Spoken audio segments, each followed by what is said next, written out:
bedrock here that are keeping the sediment in place. So there's very little erosion. So the site is located right up top. However, if you go down that way, you'll see that there was a major solifluction event, so a place where everything just sort of collapsed because there wasn't that same bedrock to hold everything in place. So this shows some of the areas that we've excavated, that we've done shovel test pits in. This was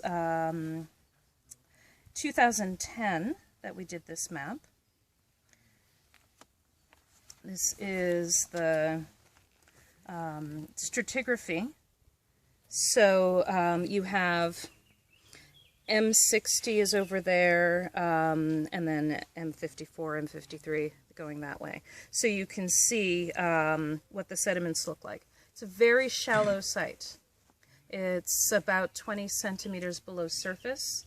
It probably did not get buried as such because there's nothing to erode over it.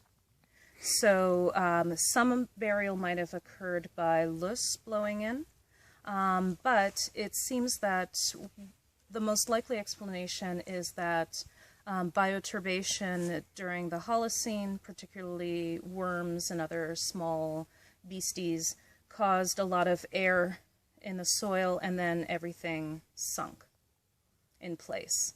So you do find things that are broken in place, which is a good indication of things not having moved. We've also done some analyses that indicate that there hasn't been a lot of movement by water flowing over the surface and moving things around. So the time period we're looking at is the Magdalenian. This site we attribute to the early part of the Middle Magdalenian. The Middle Magdalenian is really well known for painted caves, Lascaux, for example, and for a lot of portable art production like you see at Onlen and other sites in the region. It was a highly mobile period of the Magdalenian. We see in the later Magdalenian that people were not moving as far as they were during the Middle Magdalenian, not as much contact in between groups, that sort of thing. So it's interesting from that point of view to see what was going on in the early part of this period.